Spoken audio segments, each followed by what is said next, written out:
আসসালামু আলাইকুম বন্ধুরা, ভিডিওটি ভালো লাগলে অবশ্যই সাবস্ক্রাইব করবেন আর শেয়ার করবেন। আমি এখানে আলুর দম বানানোর জন্য প্রথমে একটি কড়াই নিয়েছি। কড়াইতে তেল দিয়েছি পরিমাণ মতো। তারপরে আমি এখানে ফোড়নে দিয়েছি এলাচ, দারচিনি, লং। তারপরে একটা সুন্দর গন্ধ বেরোলে এর মধ্যে দিয়ে দেব পেঁয়াজ কুচি, লঙ্কা কুচি। আলুর দম বানানোর জন্য এখানে পেঁয়াজের ব্যবহারটা বেশি করতে হয়। তারপরে এখানে তেজপাতা দেওয়া হয়নি, আমি পরে তেজপাতাটা দিয়ে দিলাম। আমি আলুগুলো এখানে সব কেটে ধুয়ে নিয়েছি।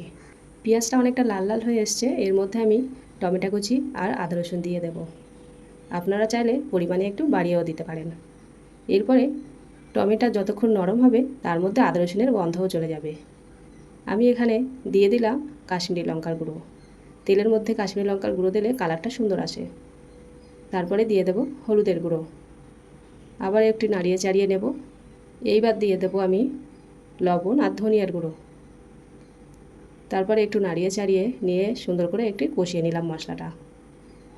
এরপরে সব আলুগুলো আমি মশলার মধ্যে ঢেলে দিলাম। আবারও একটু নাড়িয়ে চাড়িয়ে নেব। তারপরে আমি একটু কষানোর জন্য পানি অ্যাড করলাম। এবার এটা টকবক করে ফুটতে থাকবে। তারপরে দেখুন পানিগুলো একদমই শুকিয়ে গেছে আর এটা সুন্দর করে কষানোও হয়েছে। এদিকে আলুটা অনেকটাই নরম হয়েছে আর পেঁয়াজ তো একদমই নরম হয়ে গেছে। তারপরে আমি আবার একটু পানি দিয়ে দেব। এই পানিটা দেওয়ার পর আলুগুলো পুরোপুরি নরম হয়ে যাবে। এরপরে যখনই তেলটা ছেড়ে দেবে আর পানিটা কমে আসবে তখনই নামিয়ে নিতে হবে। ভিডিওটি কেমন হয়েছে অবশ্যই জানিও। আল্লাহ হাফেজ।